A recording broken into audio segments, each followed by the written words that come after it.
Hello and welcome to another edition of Senior Notebook. My name is Cleveland Thrower and with me is Jennifer Butler. Jennifer, how are you? Well, I'm thrilled and feeling very short. Okay, that's okay. That's okay. With all the fiddling of trying to make me look a normal height next to you. I'm being interviewed by a giant, Oh, a that's very okay. attractive That's giant. Okay. Well, thank you. Thank you. It's very kind of you. My first question to you, Jennifer, is when did you start writing? I can't remember when I didn't write, but the first piece of writing that I have is when I won the New York State Historical Prize for the best essay about something in New York State. I wrote about horse heads and how it got its name. Okay. And I won, it was in 1959. I'm very proud to say I was 80 this year. And it's fantastic, it's a privilege. But $50 was just an enormous sum of money. My mother took me to Albany. Right, at the time, yeah. Yes. Yeah. And Nelson Rockefeller gave me the check. And I remember my mother saying, he looked at me. I know he thought I was absolutely stunning. And I said, he looked at me and asked me what I was going to be when I grew up. Did anybody inspire you to write? No, I was adopted 17 days short of my third birthday.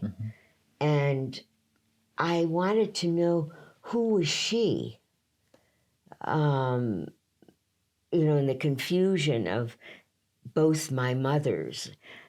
And that was what I absolutely remember, drawing pictures of what I thought she looked like. And I was always adding accessories to her. And then I think I tried to be, of course, I would have wanted her to be the Queen of England, I suppose, or something.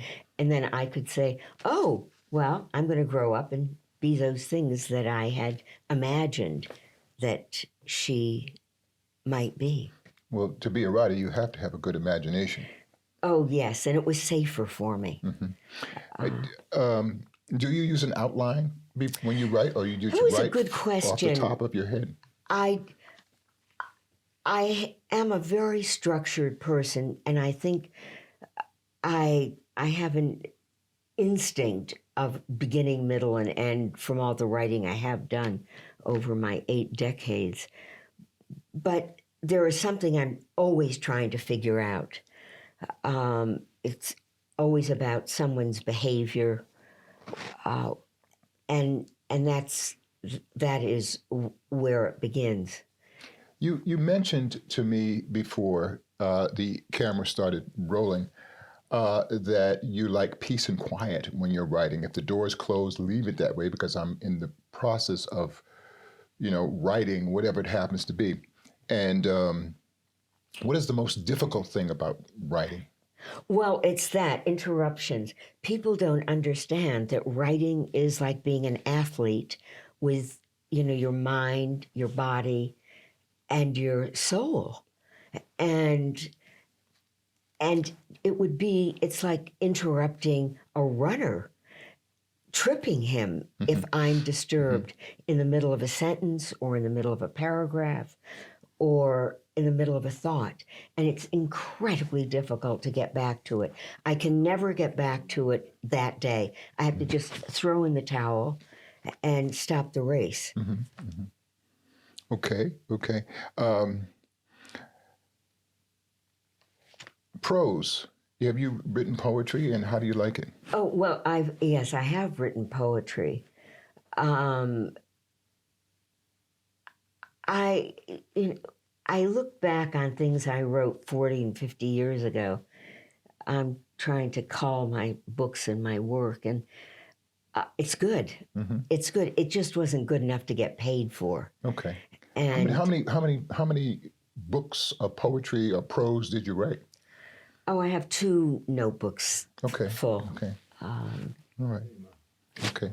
That I've kept. Well, listen, We are going to take a break, Okay. and we'll be right back after these important messages.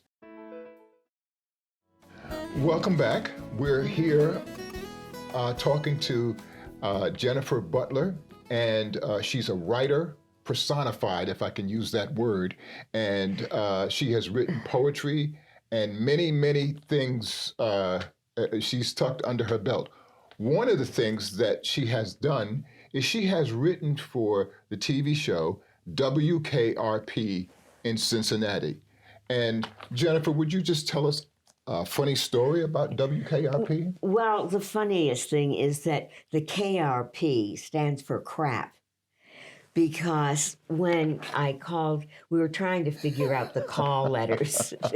There is a difference. I have to say I don't remember, but I think east of the Mississippi, it's with a W and it's with something else west.